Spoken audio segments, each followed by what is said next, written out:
觉得日本自己最好要评估一下你的地缘战略，你就在这个地方，你搬不走，你国土是这么狭小，那你承受起承受不起一次的核子武器攻击？我想说，二次世界大战已经证明了，福岛的核灾变也已经证明了，你承受不了核子武器的攻击，那你为什么还要硬要往核武方向去走，硬要往军国方向去走？我觉得美国应该看得很清楚，高市早苗，我建议你赶快及时回头，因为你的国家承受不了核子的一次武士攻击，对你会遭受到灭国之灾。日本还有另外一个引爆的点，就是这个永和论哦，因为高市首相以俄乌战争为例呢，他积极推动这个安保3文件的修改计划，就是希望让无核三这个原则里头要删除其中不引进核武器的规定啊。这么一来会有哪一些变化呢？就是日本可以在国内部署美军的战术核武器，还有核武潜舰等等了。那这样子的军事假想敌是谁？相信就不言而喻嘛，一定是剑指中国大陆了嘛。对此，那中的外交部发言人林健，他当然就要出面来批评啊，说日本这样是破坏区域和平，然后中方是要坚决防止日本的军国主义啊，叫死灰复燃。不让你做这个核武，你还要想去改原则，这当然是不可以的问题。好，现在高市首相想改这个安保3文件，问题是这有这么容易吗？而且背后的老大美国他会允许吗？将军，我先解释一下什么叫安保3文件哈。那个我们这个请这个导播 Fox 在这个我们这上面的安保3文件，我跟各位解释一下，你就了解说这一个国家安全怎么回事。第一个，我们看到是国家安全保障战略，一个国家的安全不是只有靠国防军事，它包括地缘战略包括你的军工产业，甚至于包括到你的国家的一个经济实力，最后还有国民的心理，整个都已经包括在里面。那我们讲这个日本这个国家地缘来讲的话，你看到它国土非常的狭长，是根本就没有任何的战略纵深可言，而且它周边所面临的都是大国都是国土纵深很大的国家，包括到俄罗斯，包括到中国。所以在日本这种地缘战略上面，而且中俄两国都是核子大国，你贸然发展核子武器来讲的话，试问一下，以你日本这种这个国家的国土没有战略纵深状况下，如果说一枚核弹就足以将你所以南北完全切断。那当然，民众的心理你也要考虑到，民众心理到底愿不愿意这个恢复日本的军国主义，尤其是说日本这本身这个经过2次世界大战被轰过2颗原子弹，很多的民众记忆还犹新的然后他们愿不愿意要用发展核武来嚇阻自己国家被核武打击，这是国家安全保障战略。第二个，我们讲到是国家防卫战略。国家安全防卫战略是支持国家安全战略，但是国家安全保障战略却是指导国家防卫战略。简单的讲，就是国家的国防政策要采取什么样国防政策？你到底要采取攻势的国防政策，还是要采取守势的国防政策，还是要采取恢复你日本自己本身以前的自卫队的和平宪法的宪章，还是要恢复成一个军国主义，恢复所谓他们自己所谓的一个正常国家，建立一个正常军事武力？那依据这个我们刚刚讲的，我认为说是就日本来讲的话，你当初因为有的这个和平宪章，采取只有一个自卫国家的能力来讲的话，不采取军国主义的政策，所以才能够确保你2次世界战后80年的和平没有经过战乱，而且你可以将国家很多的这个原来用在军队的资源来讲发展到你的经济上面，其实对你国家来讲是反而有利的。那最后一个，我们看到防卫力整备，也就是依据你的防卫战略，如果说是你攻势的战略来讲的话，当然你就要买攻势的武器，包括你是不是要买核子武器，或者是说这个核子攻击潜舰或者是长程的攻击导弹。那你如果说是恢复你自己军国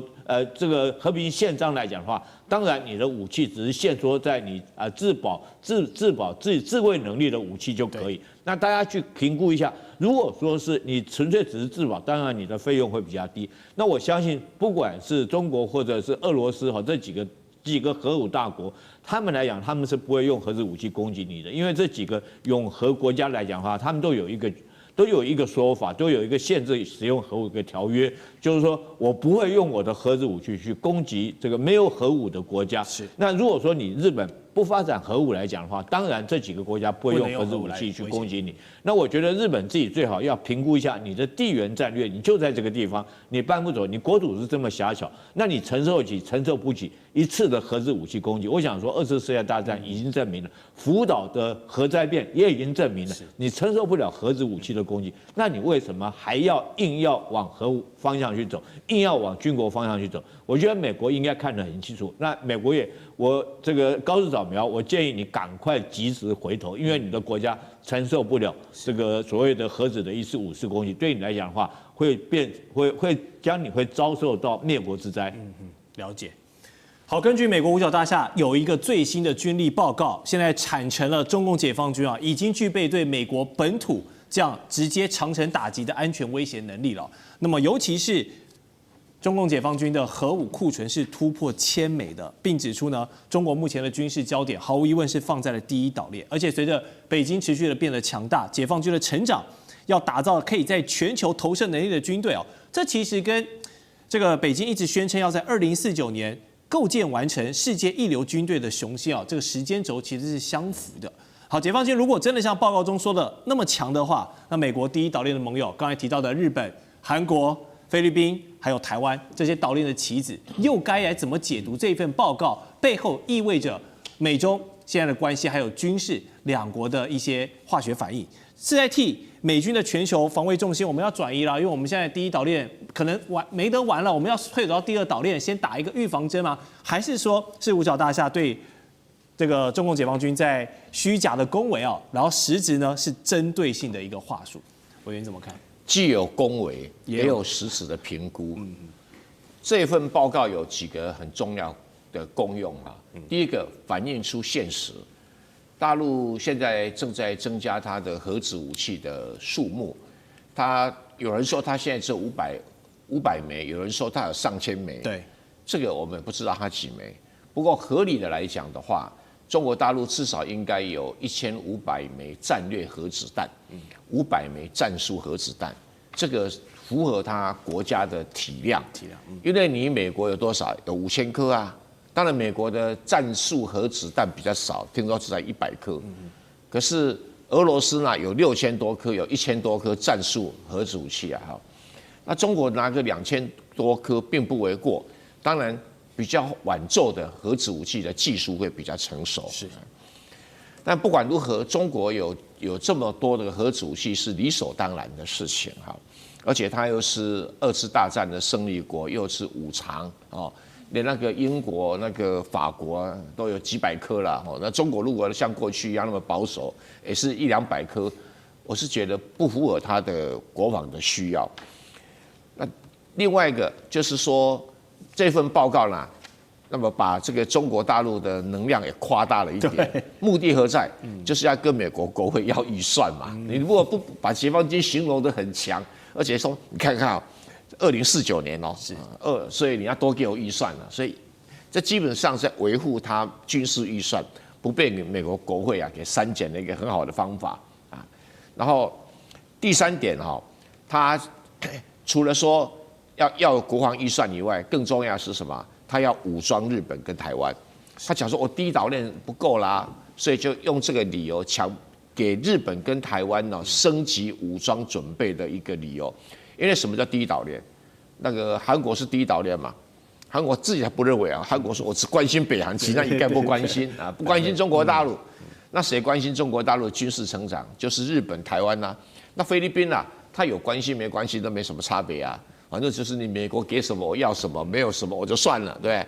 那你说中国大陆会跟菲律宾起武装冲突，也不切实际，因为菲律宾不经打，中国大陆也没兴趣。那真的比较有问题的就是日本跟台湾。日本跟台湾的话，就刚才这个丽将军就有提到了这个日本的这些再武装它是一个美国的政策，是一步一步往前进有时候停一下，有时候扩展一下。那我个人判断，以像美国这样的气氛他不想完全负起第一岛链的责任、防卫的这个成本，但是也不想完全退出。你说他完全退出也不太像他会去积极的去供应台湾跟日本自己花钱买武器，对中国大陆的沿海的一些城市构成某种程度的威胁，用这种威胁的力量，他们认为这样可以嚇阻中国大陆解放军把力量投射到东太平洋。他基本上打的是这样一个算盘，所以他把这个解放军描述说，他有全球投射的力量。我跟各位讲，不可能。为什么不可能？因为解放军没那么多基地啊，全球投射力量是要很多基地才行啊。不要以为飞机可以不停的飞就能够打仗了，这是另外一回事情。航空母舰不需要停靠就能够长期作战，不切实际。那除非说，这个中国大陆能够在印度洋在大西洋能够找到很多的军事基地，要不然的话，说中国大陆会把武力投射到全球跟美国争霸，这个是美国人用来怎么要预算用的了但是台湾跟日本就要特别注意因为日本修改什么安保3文件那么再次拥有核武器我个人判断是在美国的这种战略思考上，这是不可避免的。那台湾的军事经费常年维持个5% GDP 以上，也是无法避免的，因为这2个都是美国的附属国，一个比较大的位阶比较高的附属国，一个位阶比较低的附属政权那就看解放军怎么去应对啦。在中日之间的关系真的是如履薄冰，而且中国商务部有最新的警告，说日本呢不要一面想赚钱，但是一面伤害人，所以不排除说会进一步的经济胁迫。我们就来看到，毕竟呢，日本首相其实高市早苗，这段时间发生很多事，但是他上任才不到1个月，先是抛出了台湾有事论，那还有包含现在说2战以来的非核3原则，他锁定了第3条，不引进核武，那等于是说为美国在日本可以部署核武直接开绿灯。其实现在呢，这一连串的操作，您从图卡上的右半部你也可以看到，包含了日本的前4位首相，现在是齐声批评鸠山由纪夫跟野田佳彦他们是在野党，那岸田文雄、石破茂自家人自民党现在都不挺了。我们就来看到呢，杨老师您怎么分析说高市早苗其实他现在态度踩得非常的硬，甚至引来现在中国也下了这个最后通牒，但是他上任才不到1个月，然后4位首相悬崖勒马，但是高市会收手吗？其实高市在去年2024年9月，大家还记得吗？他当初就跟石破茂竞选自民党总裁，他输了，石破茂做首相，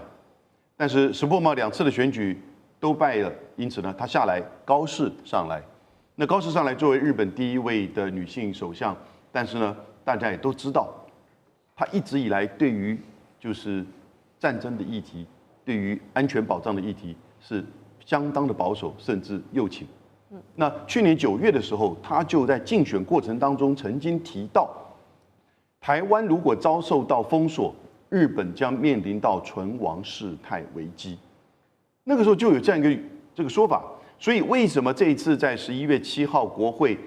反对党的立宪民主党的冈田克也，他也做过外务大臣，他就拿了这一段文字，你讲过的，你现在做首相了，你是不是还这个立场？所以高市就跟他的一个对答当中，就把更具体的说，如果战舰发动战争，则日本出现存亡危机的事态，因此呢，就会启动安保3法当中的集体自卫权。这个其实让美国都很惊讶，防卫省的官员都很惊讶，因为过去讨论所谓的集体自卫权，日本的出兵，如果不是本土防卫的话，一定是在美日安保之下对美军的行动采取基地或者是后勤的资源，就这样子而已。结果他现在是跳过美日安保，单干了。那这个东西当然就引起很大的这个质疑。那我们后来才了解，原来他这有个布局的，他的布局其实就11月20号，自民党里面他要求安全保障调查会开会，要修改安保3法。为什么？因为这里面定的非核3原则，而且要去提高军费，提早提高军费倍增，同时呢，可以去开放攻击性武器的出口。所以这几个要件，4个要件都在20号的时候讨论。那因此呢，就引起几个首相，那岸田文雄，甚至他自己内阁的防卫大臣小泉进次郎也说，非核3原则不可以动。那这个我觉得很难，因为非核3原则在日本是很根深蒂固的。可是21号的时候我这边看到最新的这个发展，现在时间是11月21号的下午。那他在中午的早上的时候接受访问，因为22号他请人去南非参加G20的会议，那可能碰到李强哦，但是中国大陆说你不要来，请你自重。好，但他被问到说，你跟中日之间的战略合作伙伴互惠关系，他说这些都没有改变。还记不记得他在釜山会议的时候和习近平见面有谈到这一个？习近平不是很情愿的跟他握手了哈。那但是呢，果然他回来，你看就讲这些话。可是他说日中，从日本讲到日中啊，日中战略和互惠关系啊不变。那这就表示他的政府的立场。记者又在追问，对于11月7号你讲的台湾有事可能构成了存亡危机事态，那他的回答是，政府的立场是一贯的。至于哪些情况属于适用范围，将依据实际发生的个别具体情况，由政府综合所有的资讯进行判断。他11月7号讲这个话就没事了嘛？他现在回到了所谓一贯，因为从1960年代开始，日本有关于台湾的问题就是事态概念，那这种假设性的问题，我们会真的发生，我们再做判断。是好，可是呢，他当时就不是这样子了。是，但是他没有撤回11月7号的发言，所以呢，基本上北京方面接不接受，我们就很难判断了。所以杨老师非常精辟的分析。那厉将军您的看法呢？如果高市早苗他想要改这个非核三原则，在日本，这是日本2战以来的国策，真的有可能过关吗？因为包含了现在连自己人都跳出来说，这个就是不能动的。我想今天早上哈，这个有一个全人类对这个要改，我个人是觉得是非常危险的一个讯号。这个 F-35战机，美国居然研发出 F-35战机可以携带的核子弹，叫做 B-61-12这款的核弹。那以前我们都认为核弹这个都要挂在所谓战略导弹上面、洲际导弹上面，或者是轰炸机上面，或者是核潜艇、战略核潜艇才能够发射。但是美国现在居然可以用5代机携带核弹，这是对全体人类来讲是何等悲哀的一个讯息。那大家试想想看，如果日本它本身就有 F-35战机，那美军在这个日本的本土也驻有 F-35战机，那如果说在日本的本土上面有这款导弹的话，它 F-35战机它的攻击范围可以包括到俄罗斯，包括到北韩，包括到中国大陆。你认为这3个国家可以容忍吗？如果说是它都随时有这个核弹的威胁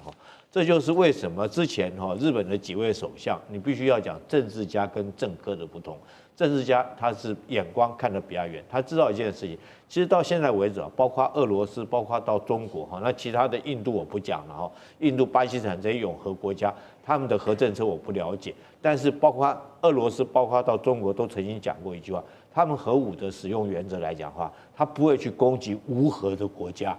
就是说，如果说你没有核子武器，我不会用核武去攻击你那当然，如果你日本如果说拥有了核子武器，那是不是让你周边这些永和国家，包括到俄罗斯，包括到朝鲜，包括到中国，就有名正言顺的理由可以用核子弹来对你攻击？我们之前有一个笑话当然全世界列数所有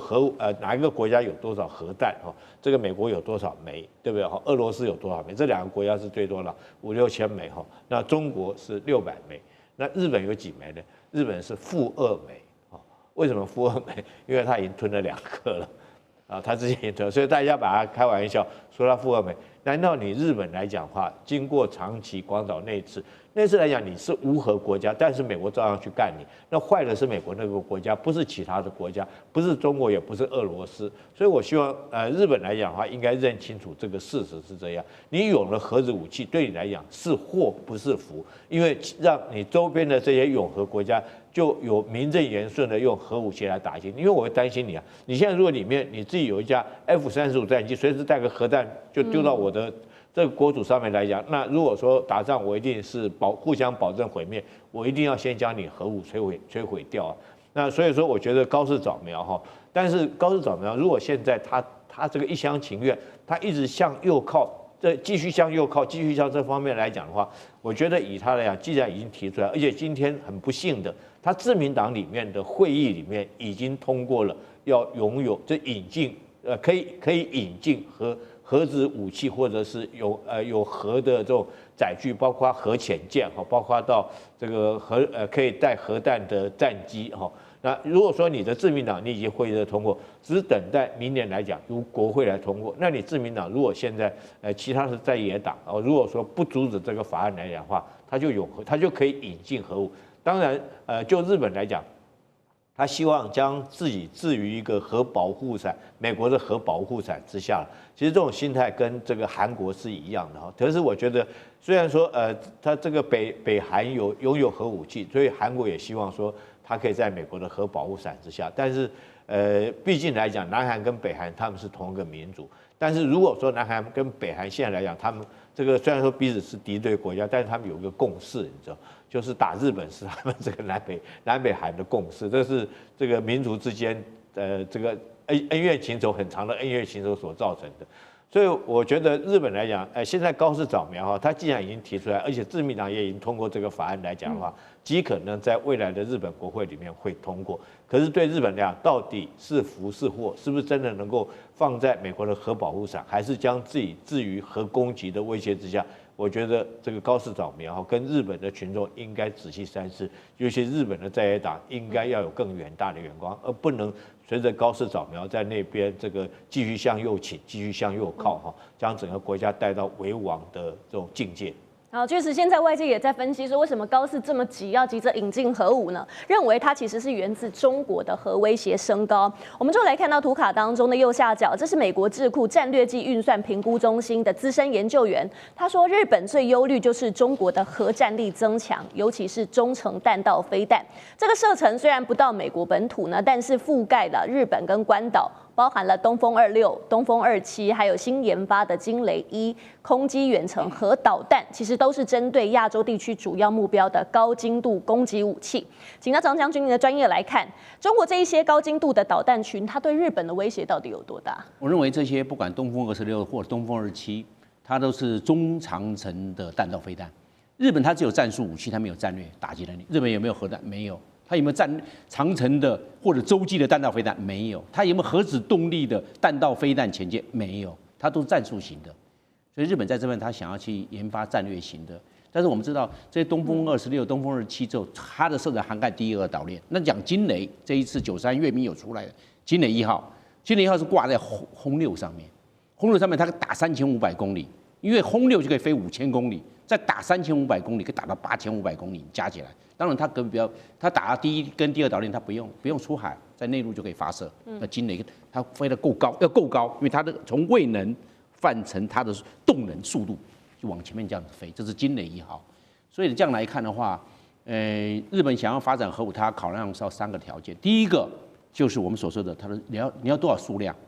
你日本要做多少核武数量？中国大陆现在已经600枚，你要做多少？你是不是要比数量，因为比核武就要比收哈，大家看谁多嘛。第二个比领土面积，日本的领土面积总共37万8千平方公里，中国大陆的领土面积总共是960万平方公里，所以中国大陆的领土面积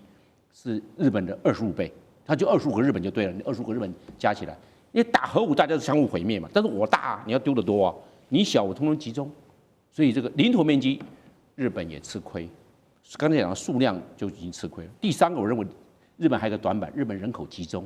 北周4国、9州、北海道都集中在那边，那几个小岛不要计算，你都集中在那边，而且它高度城市化，打那个几个重要城市就本身就毁灭了嘛。人土过度集中也是日本的短板，所以日本的短板多。另外一个，日本如果发展后会牵动地缘战略，南韩要不要发展？你有了，北韩也有了，俄罗斯也有了，中国大陆也有了，那就南韩没有，南韩要不要？他一定要发啊！他说你们大家都有，就我一个人没有，你们全部都有。南海这地缘战略就不变，而且俄罗斯会把它战略核武部队往东移，调到勘察加半岛，调到库页岛。为什么？你日本开始搞核武了，我能够不准备吗？会有这样子地缘战略，不是光只是牵动南韩发展核武，包括俄罗斯都要牵动，它可能都要做一个机动的来调整。为什么？你发展核武，我不能不准备，是这个样。所以我们来看呢，从这方面各种来做评估，日本想要发展核武有能力。但是它的风险要做评估。日本现在有47公吨的钚是我们知道原子弹是核裂变，你氢弹是核聚变，那它现在做核裂变呢？做一个原子弹要多少斤钚？30公斤一颗，47公吨可以做1500个，可以做100。它的小部分是放在日本，那绝大部分是放在法国跟英国，当然他们是盟国嘛，他们自己是朋友嘛，放在那边拿进来，要做就拿进来嘛。它总共现在日本他们通通加起来47公吨啊，有没有动？没有啊，它现在还是3不原则。所以我讲，发展核武是有地缘战略的风险，日本要考量利弊得失，你不要因为因小而失大，为了做核武而造成日本的这种更造成地缘战略的晃动，那会造成它的风险很高哦。所以我认为日本原则上在目前来看会走保守的路线。中日紧张关系不但没有趋缓，而且逐渐在升温。我们要来看到的是日本的产经新闻就报道了，说日本防卫省在研议，假如中国真的侵台的话，那自卫队跟美军首先他们的目标就是要集成福建舰，让登陆的舰艇兵力可以减少。但是同一时间，我们看到的是中国央视也公布了福建舰有最新的进展哦，是他们正在展开这个海上的实兵训练，而且不是单打独斗，它旁边有055大区延安舰、054A 通辽舰、歼35、歼15T、歼15DT， 还有空警600。好，所以整个看起来呢，护卫队是非常非常的完整。那显示出，其实现在中国海军它的整体的作战能力是越来越成熟。我们要请教蔡委员您来看，因为现在呢，日本口头上说他要集成这个福建舰，但是以他们的实力来说，真的办得到吗？还是说在这些王牌搭子的护卫之下，被攻击的话，会不会日本是先被反击的？我觉得日本人可能要面壁吹牛个3年再来吧。为什么？你要打航空母舰，在睡觉的时候绝对做得到，但是如果你白天的话，就没办法做白日梦。我们要检讨一下日本有没有反舰导弹。没有反舰导弹，你打什么航空母舰？好，那检讨它有没有？它还真的有哎。可是问题，它的反舰导弹，我简单跟大家介绍一下哈。它的12式地对舰的地对舰打，那只能打200公里。福建舰没事干，跑到你200公里的岸边干嘛？这就说不通。所以日本的岸置机动反舰导弹只能打海警船。再来哈，它增程式的可以到1000公里。那对不起，可是亚音速的，就是不到超音速，那也没什么用。为什么？穿透力不够，而且航空母舰会距离你1000公里吗？也不会，起码距离1500公里，啊，因为太近了哦，你飞机起飞2、3就到了嘛。那再来海上有没有反舰导弹？有，它90式的200公里，17式的这个300公里多一点，然后说12舰载式的未来会到500公里。那我不晓得你这个舰队要靠多近？这就早就被福建舰给打沉了啊！再来，还有空射的反舰导弹，完了更经典，它有 ASM 1号，他自己做的70公里 ，ASM 2 170公里 ，ASM 3它叫做高速反舰导弹，据说可以到3马赫，但是那还不是高超音速，3马赫可以到200公里。这种射程怎么打福建舰？所以我说，日本先生白天不要吃太多安眠药，会打瞌睡啊。所以这个叫吹牛皮。那你说可不可以用美国买的战斧导弹可以打1600公里？问题战斧导弹是次音速的，而且是在战斧导弹主要是公路用的啊，要做反舰那还早了哈。所以他说日本正在积极开发可以打那种1000公里的，跟中国一样高超音速的滑翔体，用 HGV 来打，那就是弹道型的啊。很抱歉还没看到啊，等他看到了再说。大家较量嘛。可是你日本可能会面对东风，东风打不几型号一打，东京就不见了，大阪也不见了，广岛也不见了，长崎也不见了。这个你日本自己想一想啊。自己想，这是比较实际的问题。好，确实，在目前呢，蔡委员的分析看来是有难度的啦。但是日本他敢说这个话，也不是说他没有底气，因为最近在日本在做什么呢？首先是因为它的飞弹产业，其实这几年来进展是非常的大的。共同社就报道了说，日本呢，它呢已经将这第一批由五角大厦授权他们代工的爱国者飞弹出口到美国。那其实这是2战之后首次出口这种杀伤性的武器。那此外，日本首相高市早苗现在也在考虑他要修订这个安保3文件、非核3原则，甚至说可能允许美国在日部署核武。好，换句话说，日本呢现在呢不但是要出口这个杀伤性的武器，而且要引进核武。那赖教授，你来看，也就是说，他们这个组合拳真的已经架好了，所以是有这个底气可以跟中国来对抗吗？我同意这个蔡委员的说话，这个也是大话了啊，因为。连美国这个川普他自己说，他要打造一个金穹啊，这个因为以色列有铁穹嘛，那美国有金穹，金穹都没有办法拦截俄罗斯的导弹，那他更不可能拦截中国大陆的导弹，因为大家都知道，在导弹这个部分，大陆的发展比俄罗斯、比美国还要强，尤其是中程的弹道导弹、超高音速，目前来说，在全世界。居于最高领先地位的就中国大陆，那你想，这个金穹就是要从外太空开始进行这个第一套的防御圈，再从高空第2套，然后再从大气层第3套，一直到进来的时候才是爱国者导弹，已经是净空的防御了。那日本的防空导弹是经过美国授权的，所以也就低空的防空导弹，啊，所以这个。它的杀伤力并不大的啊，并不是想象中那么大。就像台湾也有爱国者2、爱国者3啊，可是大家都心知肚明，它本身的防御能力是有限的啊，因为它拦截不了超高音速的导弹。为什么？因为它最高的马赫就是4.5马赫，那你怎么4.5马赫？你怎么可以追10马赫的导弹呢？也就是说，你慢车速你怎么能够追得上快车速呢？而且更何况是中国大陆的。导弹它有经过2到3次的变换，我们叫做变轨飞行，就是变换飞行姿态，你的演算基本上是来不及的。也就是说，当它产生第1次的变轨的时候，你的电脑要去重新捕捉它，重新计算，那你基本上你的防御的时间就一直压缩了。到最后，它在穿破大气层要开始进入攻击的姿态的时候，它还可以再变轨，因为它是水漂式的。它不断的在变轨的过程中，你的计算根本来不及，等到你发现的时候，你已经被击中了。所以我想这个是大话了，大家都知道，讲这个说所谓的我已经有能力啊，因为美国授权给我制造这个爱国者3，那也就是引进美国的技术，那我已经有这个能力没有啊？基本上来讲，我们觉得这是近空的防御，它效果不大。就这样，很多人在嘲笑台湾，就说你买一堆爱国者，你基本上来讲拦不住解放军的。这个导弹的啊，这个是大家所公认的事实。更何况就是导弹并不是就1、2枚，无人机，还有各种火箭弹，还有各种那个水面或者是水下，或者是空中，或者是地面发射的各种导弹，对日本来讲，它没办法拦截的。你看看这一次大陆为什么在黄海进行实弹演练？在大陆在黄海进行的实弹演练，你用我们讲弹道导弹好了，就是抛物性原理。你把它一拉的话，它的作战半径就在日本的全岛了。所以为什么黄海的实弹射击那么重要？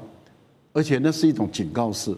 也就是说，你本身把它，因为我射高射很高，那我把这个弹道导弹一拉平的时候，你涵盖在日本的全岛的情境下，日本本身是拦不住的，这是第一部分。第二部分就是讲到无核3原则的问题。大陆的核武使用是对于没有核武国，它是不会使用的。但是你一旦有了核武，那你就是构成中国大陆用核武攻击你的这个对象了。那我们再来看，核武基本上来讲，你要注意一个是弹头的部分，战略跟战术的弹头；另外一部分就是载具，载具就是我把你送多远、送多快、送多准。那核弹本身的准确度并没有那么要求，但是它的速度要快，要投得够远，然后它的弹头的造成的杀伤性的威力要够大。好，那最后一个就是你的承受力。我们一般来讲，我在法国巴黎大学读国防战略研究所博士班的时候，我们的一个老师他是核武专家，他就谈到了就是核战哪一些国家打得起，哪一些国家打不起。那很明显的，日本是打不起任何核战的。为什么？第一个，国土面积狭小；第二个，人口多；第三个，整个东京经济板块太密集了，所以它本身承受不了任何核弹的攻击。那因此，日本发展这个核武的问题非但不能够威慑到中国大陆本身，还会遭到俄罗斯、朝鲜跟大陆本身的双方都是核武国的攻击。蠢成这个样子，这是人类间的奇葩。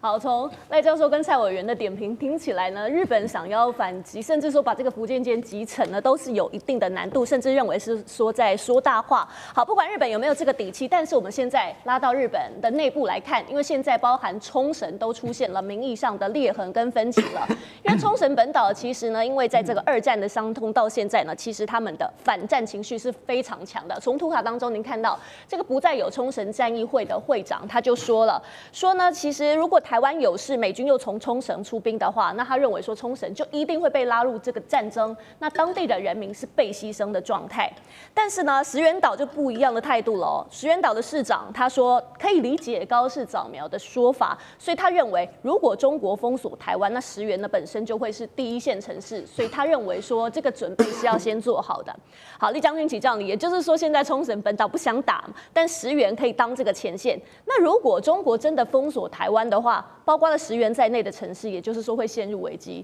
中日两国如果真的在这个宫古海峡爆发冲突，您觉得谁占上风？你问的有2个地方，一个是石垣岛，一个是宫古海峡哈，我分别就是这2个地方来说明。第一个来讲的话，就石垣岛哈，它是毫无抵抗的能力，因为这个解放军在前天已经证明了哈。那石垣岛这个从石垣岛跟台湾中间来讲的话，解放军用了一架无人的这种飞机无人机从这边台湾跟石垣岛中间穿过哈。这个我研判可能是经常来台湾的那个无人机了。它的如果说是这架无人机的话，它的这种在空滞空的时间有到15个小时。那当时这个日本自卫队它的这个战机有曾经有起飞来做这个监视的这种动作。但你要知道，无人机对抗有人机来讲的话，除非说真的开战，不然的话是绝对是有人机吃亏的。因为你有人机在空中来讲，你飞行员不管是油料或者是人员的体能来讲，你最多就是2-3个钟头。那它可以在这边无限给你绕15个小时，那你怎么去应付它？可能这个几波下来讲的话，这个人疲马困，你又不敢将它击落，所以这是石垣岛的一个状况。当如果说真的暂时来讲的话，以解放军现在的无人机能力来讲的话，应该很快可以解决掉石垣岛哈。那至于说宫古海峡的话，我觉得如果说在宫古海峡发生开战的话，那日本是100%占你有利的地位。那为什么？因为宫古海峡，我们大家看一下整个所谓的第一岛链，大陆这个海军它要出第一岛链，大概不外从2个地方，北边就是宫古海峡，南边就是巴士海峡。那宫古海峡最宽的地方约300公里哈。我们如果说按照蔡委员刚刚所跟我们讲的这种它的对舰导弹的射程，假设说有200公里的话，它分别在宫古海峡的2端部署这种对舰导弹来讲，它就很容易可以封锁整个宫古海峡。你要通过它的话，那你可能就没有那么容易。如果再加上布上水雷来讲的话，可能解放军要通过这个地方难度就会增加很大。也就是因为如此所以我认为解放军他如果说要出第一岛链的话大概除了宫古海峡就是下面的巴士海峡。所以我认为他有3种方法会出宫古海峡。第一种方法就是先下手为强，这个开战之前就先将宫古海峡周边的这种海空的导弹阵地将它摧毁掉，它才可以确保它舰队可以这个进出所谓的第一岛链。第二个方法，它就是我们现在经常在讨论的，有可能会实现，就是它让琉球建国，琉球重新复国，然后让琉球跟中国来讲，双方来讲建立一个很好的友谊关系，这样的话保持中立，那中国的海军舰队自然就可以出宫古海峡。第3个方法就是占有台湾，这个我们前一阵子大家有讨论过，福建舰最好的母港在哪里？那如果说地缘来讲的话，不就是台湾吗？如果台湾来讲的话，就北边来讲的话，它就不会被琉球群岛所钳制住，南边来讲也不会被菲律宾所钳制住。它如果从台湾出去来讲的话，就是广阔的太平洋。所以我觉得这就是为什么地缘战略这么重要，为什么高市早苗会讲这种话。他认为说是他有把握在宫古海峡这边堵住中国的舰队，所以他才敢这么嚣张讲这句话。那也就是为什么中国大陆来讲的话，一直要统一台湾，除了说是民族历史的因素之外，还有一个就我国家如果说要发展海权要强大，那最好的进出太平洋的路就是台湾哈，这也是地缘战略对整个国家发展最大的影响在这边。所以我认为，但是随着武器的进步哈，未来是不是如此，可能会有所改变。比如说哈，这个有无人机的时代来临来讲的话哈，那是不是会改变现有武器的这种射程，或者是它作战的效能，可能会有所改变。但是在目前状况看起来的话，如果在宫古海峡发生海战来讲的话，以地理上面来看的话，是日本占优势。难道日本的军国魂苏醒了吗？今天会来做关心的是高市在挑衅了中国大陆之后，还踩了核武红线、自卫队的红线等等。北京则是展开了实弹的开火反制。美国是默许日本当对中的枪手吗？东亚的这个新的战火是否正式要炸裂了？今天我们会就这些议题来做关心。今天的开场3个火线话题，请来宾帮我们做解答。第一个，确实现在高市受到日本国内有50%以上的民众高度支持他，而另一方面，北京则是开始做的是实弹的开火的一个演训。那么双方军力互秀肌肉啊，日中关系、中日关系会不会真的走到双方得用军事武力来对撞呢？中国大陆会对日本真的动手吗？第二件事情来看到的是，高市这个时候提到了说可能会来松绑无核3原则当中的其中一项，这个是针对于核武的部分，而自卫队的权限现在预估有可能一路的来做上调。今天我们也会请委员就2战的史观来特别解读，日本是不是在走回过去的军国跟核武的老路呢？第三件事情，我们持续来看到，在外交上面，日本军事升级，美国则是全程在默许的。美国是在扶植日本当时成为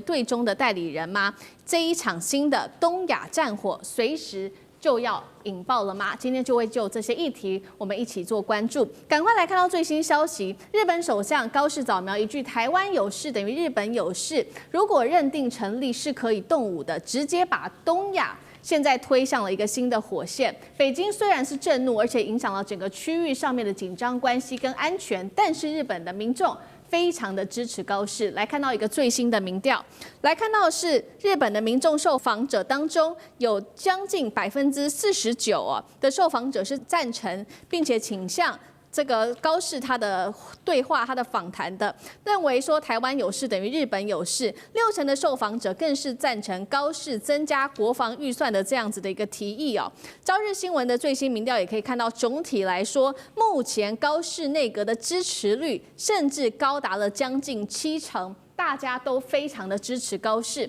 而不只是在民调上面，我们看到日本在军事上面的动作频频哦。在宣布民调的同时，我们看到日本也发布了令和7年度的统合研习宣传片，当中特别曝光了5.8万名的军力，加上300架战机的大规模演训，涵盖科目都是具有高度挑衅的科目，包括了登陆、远程打击等等。重点是自卫队的军衔现在是说是不是恢复到过去的军国主义影子了呢？因为他们恢复了大佐、中佐跟少佐过去时代的一个旧称。看到目前种种的挑衅，中国大陆也祭出了一系列的反制动作。我们今天特别来从外交、军事跟经济上面来看到大陆的方面的动作有哪一些。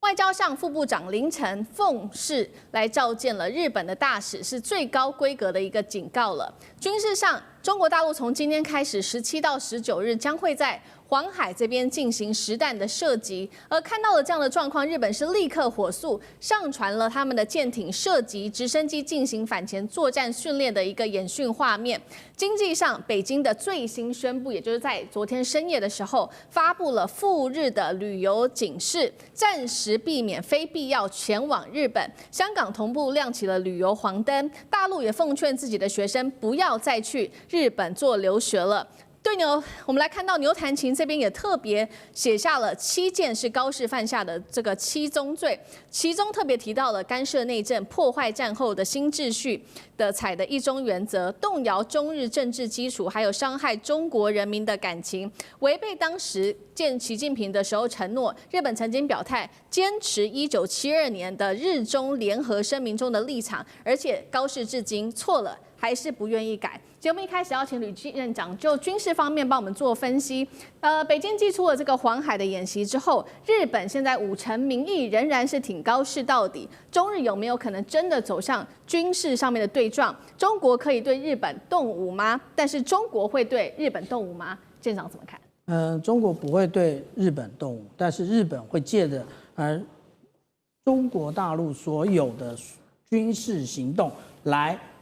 更趋向这个军国主义啊。那这是我们看到有关于高市最新的透过这个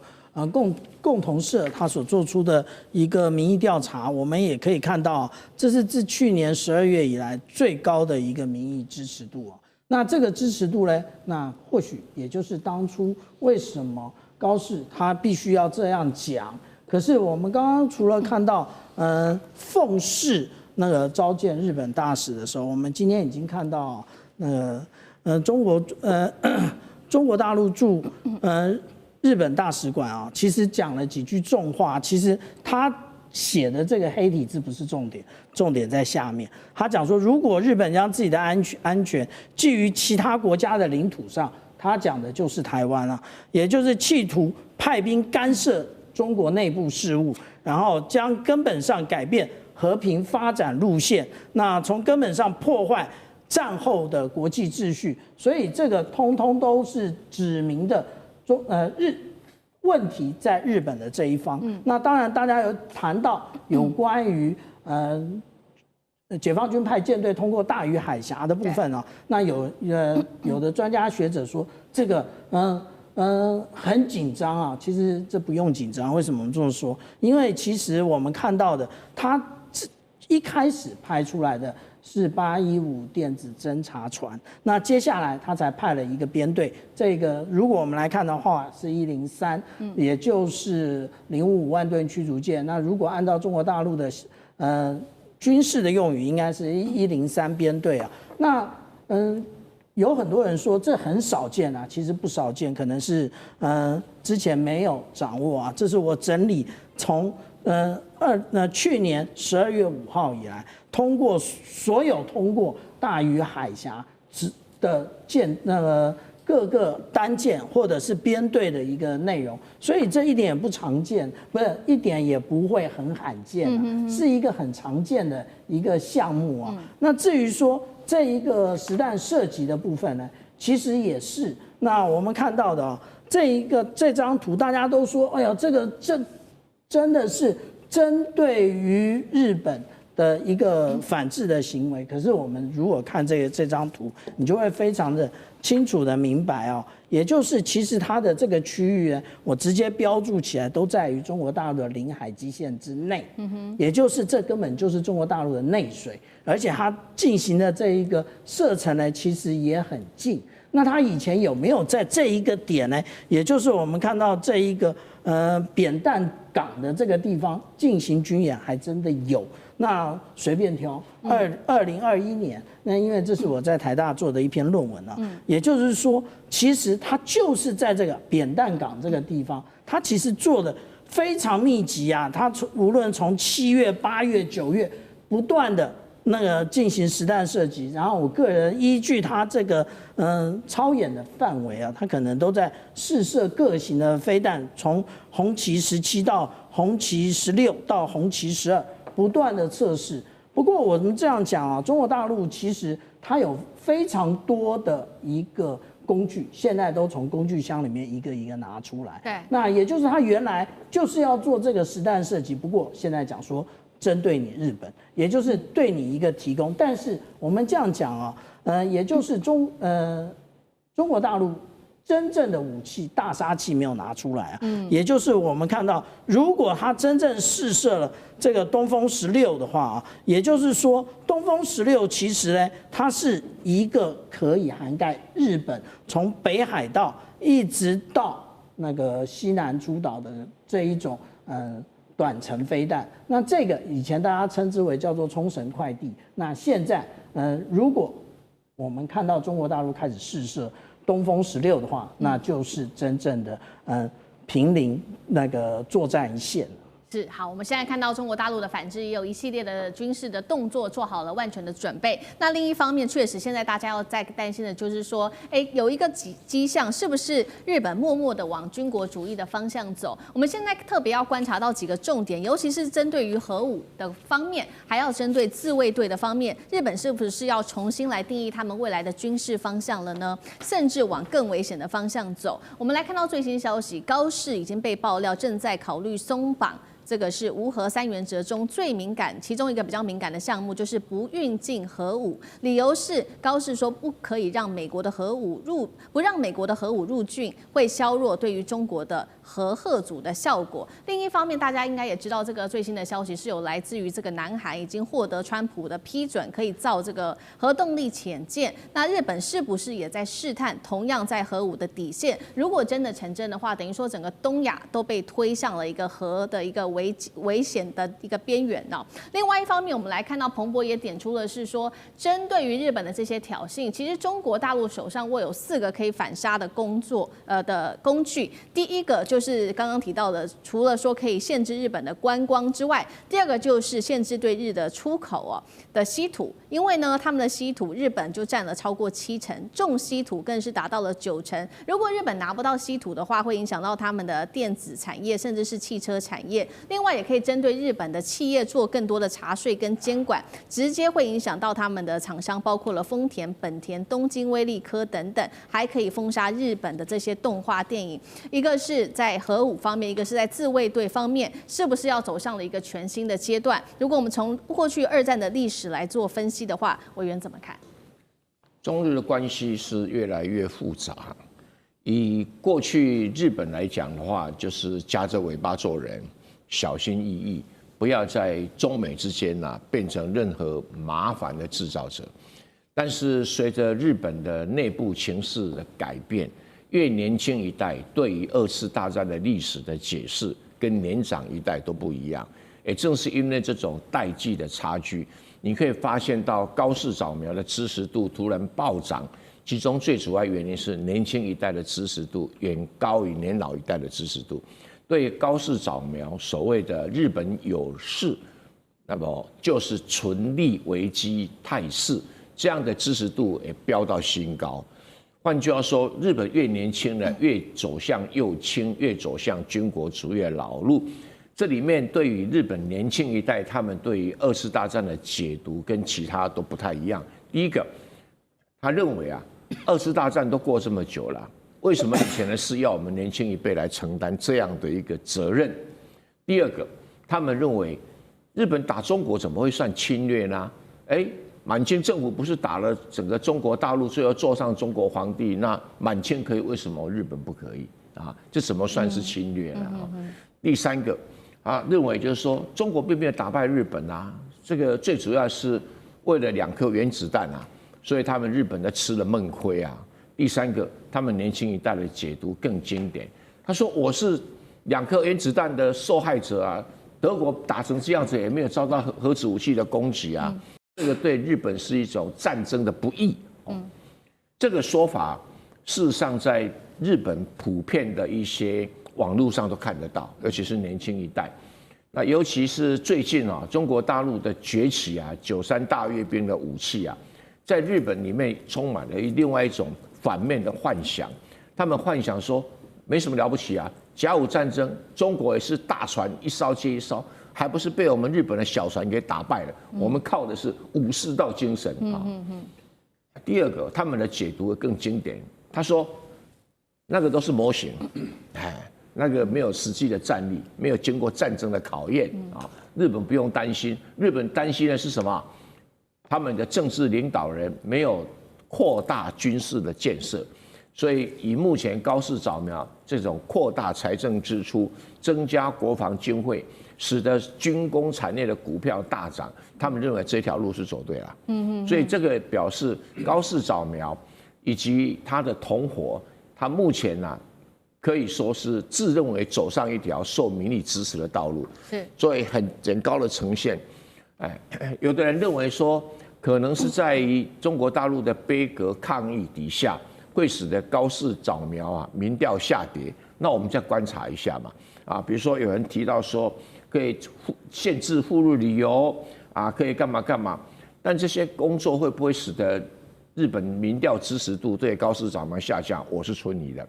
那其他的所谓禁止稀土啊，造成日本产业，这里面有点的复杂，因为包括中国大陆很多半导体产业的设备跟原料也来自中国大陆，比如说晶圆抛光液啊等等。以前韩国的半导体业也曾经对日本限制过，就日本倒过来限制他们说，你们那些化学药品的材料是我日本生产的，最后搞到最后就形成恐怖平衡。那这里呢，中国大陆会采取什么措施不知道，但这对中国大陆所谓的核心利益中的核心啊，已经构成直接的挑战。这个挑战非常非常的严峻，因为如果中国大陆连番的组合拳，高市早苗一不收回，那问题就会更加的加深加重；二找个方式转还，那副作用仍然在；然后三不理不睬啊，只是把它淡化。那高市早苗只想着走淡化，他说我不列入记录，我那个讲话不列入记录。那这样一来的话，会使得中国大陆的一样的民意感到高度的挫折。对，这高度的挫折就回来检讨一个事情。我们为什么要在台湾问题上跟日本交缠？就是因为我们没有解决台湾问题啊。那我解决台湾问题，看你日本敢不敢过来。而且要趁着日本整军军武完整之前，我先解决台湾问题。要不然等到你日本有核子武器、核子潜水艇，又买了一大堆武器，我再来打，我不是更自己吃力吗？所以现在日本的大批民意特别支持高市，就是以年轻人的这一块为主。那高市有点像是带着大家的支持度，继续的往这个方向走，是不是？永明老师怎么看呢？是往军国的主义的方向走吗？那另外一方面，美国呢，它是默默的去扶植这个日本，当作是它的对中前线的代理人吗？东亚包括了南韩在内，会不会走向更危险的一个境界？老师怎么看？我的感觉，日本现在在民意上哈，尤其年轻人的民意上是比较保守，而且反中，那某种程度也有反韩，但是因为这2年就是尹锡悦的关系，日韩的关系有改变，可是反中的这种氛围啊，十分的明确。那我觉得高市早苗他这一次在10月7号的发言呢，我个人觉得是个假议题，他其实是项庄舞剑。因为他真的是要在台海发生战争的时候，自卫队派兵前往台湾海峡吗？他真的无知到这种地步吗？我觉得其实不是如此，因为长久以来对于台湾的议题哈，他们这些右派右翼的人其实做了很深刻的研究，3个层面，我觉得他们其实知道目前的情势，但是为什么讲这个话？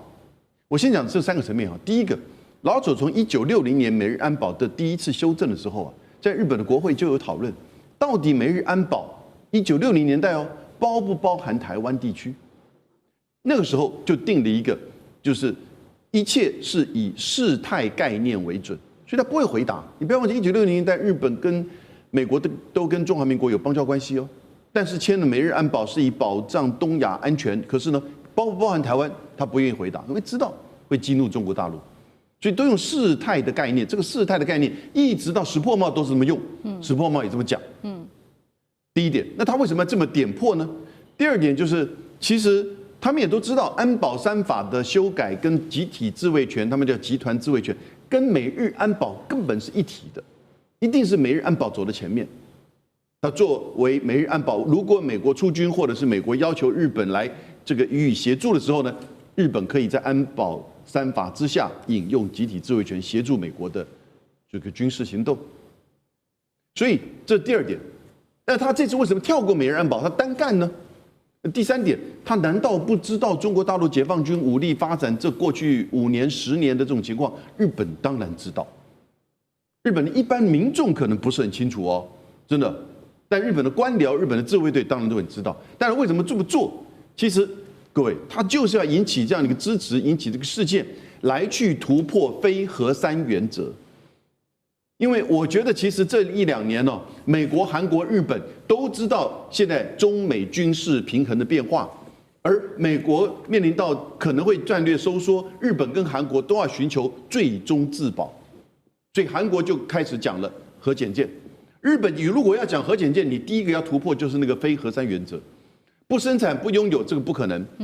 不可能去改变。那不引进，那这个东西它要去改变，所以它要有一个氛围，要有一个动作出来，让民意支持，然后呢，它就可以去改变非核三原则，可以去发展可以去做核子潜舰，也可以让美国的弹道飞弹核子潜舰，也就是拥有核弹头的核潜舰进入到日本的军港，那美国的核子保护伞就真正的延伸过来，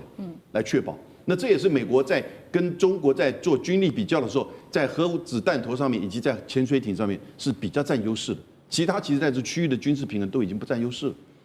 所以日韩其实某种程度其实是为了自保。台湾人你不要太高兴了，你以为说这个是台海发生战争，日本会派军队来帮助台湾人打仗？怎么可能呢？日本不演了吗？就是要永和。现在美国是不是要放生日本了？俄朝这个时候也痛批日本，北京则是怒斥他军国走邪路去了。今天就这些议题一起来做关心，赶快来看到今天3个火线话题，请来宾帮我们做解答。首先第一个，首相的官邸体系内部啊，日本竟然是抛出了说，日本应该要永和。大家在看说，你这个是不小心的失言呢，还是你在刻意趁这个时候试试水温来测一下核红线呢？第二个问题是我们持续看到是日本一方面高喊说非核三原则，但另外一方面仍然是不愿意撤回高市的言论，并且他持续的对外松绑武器的出口，包括针对乌克兰，他提出要持续的松绑武器。所以现在有在看说日本现在是不是要走上这样的路线，也就是说先军售再军事，最后核武的一个危险的军事布局呢？好，第二点，这是我们要来做回答的。第三个是，到现在美国都没有出面力挺日本，国务卿甚至公开承认中国是强大的国家，希望能够跟中国大陆有更多的合作。难道这个时候，美国是要放生日本了吗？今天就这些议题，我们会一起的来做关心。好，这一句话非常的严重，因为它是来自于日本首相官邸体系内部的一名匿名官员，他直接这样说，他说日本应该要拥有核武，这话一出不得了了，引发了国际很激烈的反应。尤其现在目前在世界上，日本是唯一被原子弹炸过，而且它长期都是高举无核三原则，甚至扮演反核这种道德高标准的国家。如今怎么会是官方层级开始测风向，大胆的谈了永和这样子的一个议题呢？刚刚提到的国际社会其实有高度的谴责，包括了哪一些国家？首先3个，我们来看到北韩，他说怒斥啊，这是战犯国核野心的一个复活。再来看俄罗斯，同样是公开反对的。最后中国大陆的外交部啊，更是直接说了，日本右翼这个保守势力复活的军国主义，加强再军事化，并且他持续的警告，根本就是重走过去的军国主义，是邪路，也是一条死路。来看到日本官方连自己人这一回也都不挺了，官方的包括了他的这个官房长出面降温，他说日本政府我们还是会持续坚守的啦，非核三原则。其他的官员也说了，日本前防卫大臣也批评了，你不应该要轻率的发言吧。不过呢，我们来看到的是，包括了前首相石破茂也罕见的喊话，拥有核武对日本来说绝对不是一件有利的事情。但是不管怎么说，日本的官邸高层还是抛出了永和这样的一个说法。到底为什么在这时候说这样的话？是来测试水温吗？委员怎么看？如果真的要永和，日本在技术上要多久才有可能发生？6个月，这么快速？是的，我解释给大家听哈。当年2015年吧，那个这个福岛核电厂发生灾变的时候，我特别的申请用台湾电力公司顾问的名义，跟着台电的工程师一起进入灾区的核心爆炸地点，去了解。那同时我要求到传言中的6所核能循环基地去参观，他们可能以为这个我是一个念经济学的专家，所以对我讲得很详细。他想那我听不懂，就没有想到我是念机械工程底子，能够不念核能吗？所以我就问得很清楚。就他们那些专业技术人员也没有政治警觉性，讲得很清楚。所以为什么斩钉截铁6个就做出来核能武器，而且可以做5000颗以上？为什么？因为德国做不到，韩国做不到，台湾做不到，但是他做得到，因为他过去几十年里面来，所有的核能的这些电厂那么多，产生的燃料棒那么多，这个燃料棒它用所谓再循环，因为那个燃料棒燃烧只有表面上那1-2公分用得到，里面用不到，所以它可以从这个刮下来的核燃料里面去提炼钚，那刚开始他自己没有技术提炼，美国就是那你跟法国合作，他送到法国、英国去提炼送回来，那个叫做混合燃料，那属于钚铀的混合燃料就已经出现了，那可以叫做 MOX， 可以在这用一次。可是问题在中间产生了钚呢，它现在已经累积几十年来有50吨，有50吨的钚。那这50吨的钚做个5000颗核子弹是很正常的，很正常，一颗大概可以有10万吨的当量的这种级数的核弹。那我们要面对问题说，那它不是管制很严吗？是的，德国做不到，因为德国没有核能发电厂，所以德国拿不到核燃料。那再来台湾呢是严格禁止，结果韩国呢既没有核能力循环，也没有核燃料啊，加上美国压着。那你说日本为什么美国没压着？日本是对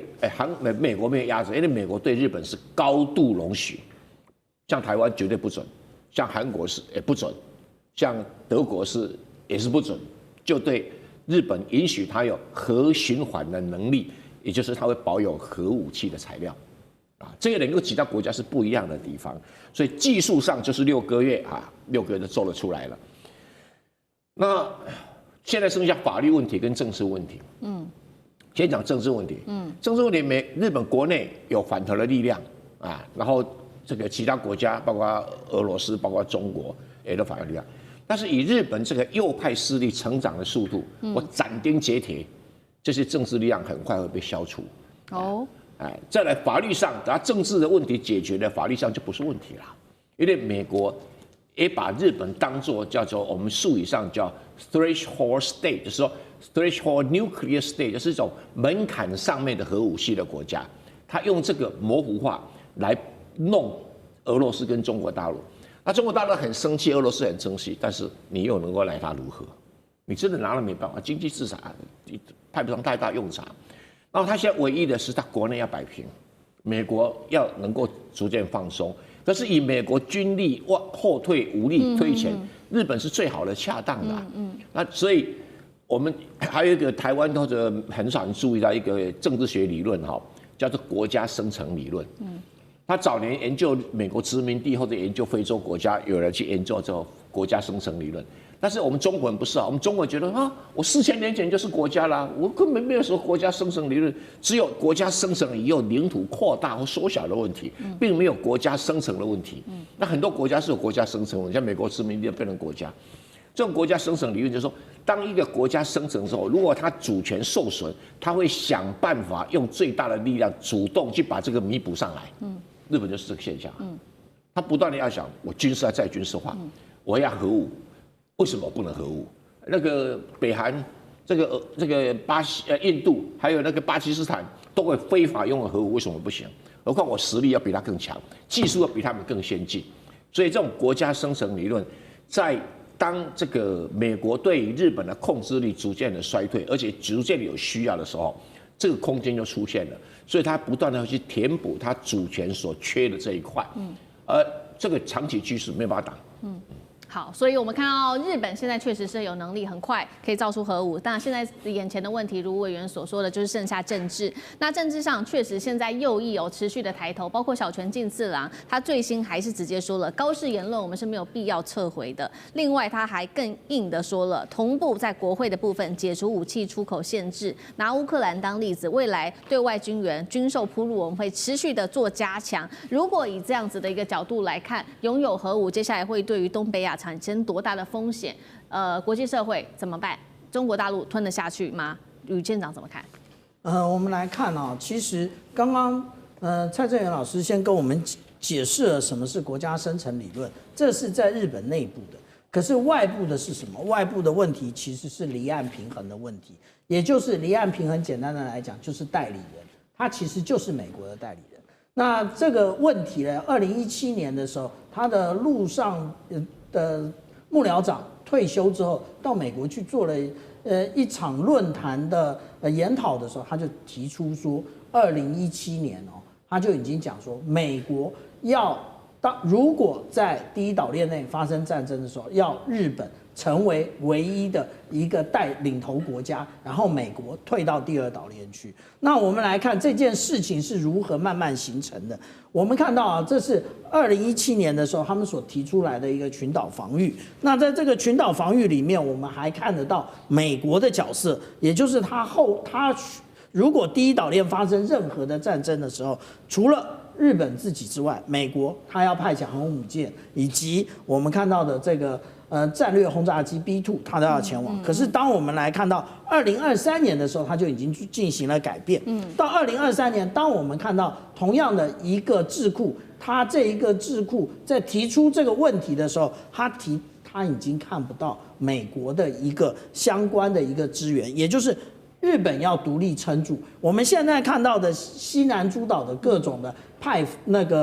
无论是防空飞弹，或者是这个反舰飞弹，甚至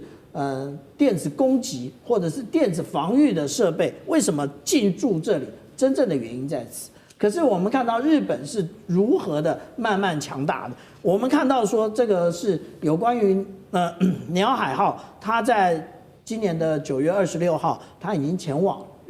美国，要加装战斧巡弋飞弹，仅此而已吗？不是。那我们可以看到更多的，也就是当我们看到说这个是标准3型的飞弹，可是标准3型的飞弹，我们要注意到这下面有日本的国旗，意思是什么？这个是有日本的技术在里面的。所以当我们看到这张图的时候，我们再看到另外一张图，大家就会非常的有感觉了。这个也就是现在要部署在与那国的这一个03式改进型的防空飞弹。改进型是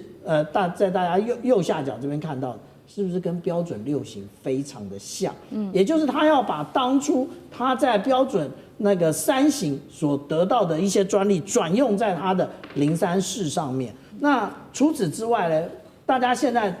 比较强调的，也就是有关于它的这一个滑空型。那我们一般讲的，也就是乘波体的这个飞弹。但是这个飞弹现在其实已经进入了试射了。那它未来会不会部署在这一个有关于我们看到的大型的神盾舰？这个大型的神盾舰跟我们看到的金刚级不一样，它是超过1万吨的。那这一个真正的原因呢，是因为当年他们想要部署的陆基神盾。那陆基神盾当初他想部署在2个位置，一个也就是秋田，一个就是山口。他想部署这2个位置，大家看得非常清楚，也就是对于俄罗斯、对于中国、对于北韩，它可以进行全方位的一个防御。可是当当地人民的反对的时候，它现在变成要做陆上也就是神盾舰的部分。那当我们大家都认为那这一个是日本的一个单方面的作为的时候，其实不是。美国一直想做的，也就是因为美国自己没钱了，所以他就透过这个集体威慑，呢，他联络了日本、澳大利亚以及我们现在常常看到的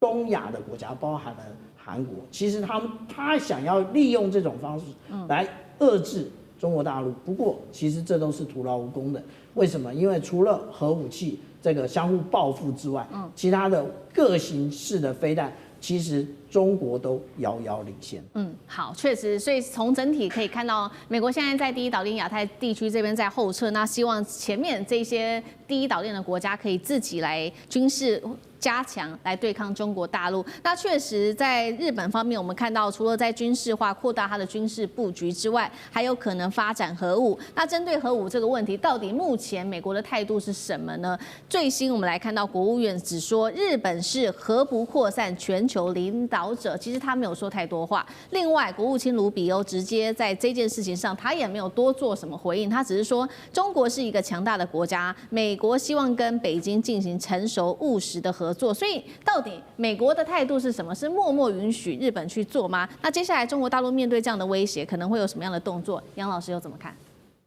美国目前不能够讲太多话了。那当然，一个长期吃素的人，他突然今天吃荤了，那旁边的人还说你还是吃素比较好哈。那并不代表就是他将来不会吃荤呢。18号晚上，在官邸来自于防卫省的高官，在众家媒体的面前就说：“哎，接下来是我个人的意见。”他说日本应该要拥有核武。以目前面临到朝鲜跟中国大陆的军事威胁挑战，但他认为，在国际的反核以及核不扩散的条约的限制之下，高市政府大概短期之内很难做突破。第二天19号早上，所有的报纸就疯了，读卖新闻、朝日新闻、共同社通通就报道了。这个绝对不是他个人的意见，日本的官员、官僚出身的官员，而且在官邸工作。他其实讲的话，而且是跟众家媒体一起讲，一定是代表一个讯息出来。结果第19号早上，官房长官自己讲话，媒体就问他说：“哎，这个官员而且是有名有姓的哦，哎，你怎么处理？”官房长官说：“那是他个人意见，要不他辞职，他不回答；要不他收回这个意见，他也不回答。”这等于是确认了。那一天19号的下午，小泉进次郎防卫大臣前往美国，在美国的海军基地，在横须贺的海军基地的美国的核动力潜舰去参观。各位，日本现在在做这个战略，就是发展的突破哈，它可能大概3种想法。第一个就是真的自己拥核，就像刚才蔡委员所讲的，没有错，它有至少47万吨到50万吨的钚。那日本的所有的核电厂每年所需要用到的这个钚元素啊，大概只要3万吨。那多出来的做什么呢？这个中国大陆已经在国际原子能总署提醒国际上注意这个问题。但是要它发展真正的核武哈，时间点是什么？平时一定做不到，你6个月也不可能，平时一定做不到。和平时期就是台湾有事的时候。所以你现在回来发现到。高市讲的台湾有事、日本有事、日本派兵都是假议题，他就等于是预备台湾有事，台海发生战争的时候，他会在最短的时间之内要决定要不要自己制造核武器。但你要知道，核武器、核弹头，你还有载具，那个要1000到3000公里的中程弹道飞弹，日本现在还没有，但他有这个技术，绝对有。他第二层要做的是，如果不是自己有。那就是让美国放在日本，中程弹道飞弹跟核弹头，但这个也是一个很大的问题，你把日本变成古巴了。第3个就是他现在想要做的，小泉进次郎想要去做的，就是至少我们要把非核3原则当中的不引进给修改一下，那个要改2015年的安保3法，因为他把它法律化了，也就是拥有核潜舰。那拥有核潜舰并不是核武器啊。核子动力的武器，它没有核子核主的这个效用。可是呢，那是第一步，那也许就是第一步，进一步去扩散哦，然后呢，拥有美国移植来的就是核武器部署的核武器，或者是自己将来发展，这都很难讲。不过这整个过程哈，日本会面临一个天翻地覆的内部的选择，以及国际上还有邻国，从朝鲜、俄罗斯到中国大陆，天翻地覆对他的制裁跟指责。大多数支持和平主义的日本人会支持这个方向吗？右翼冲撞还是有它的局限的，我认为啦。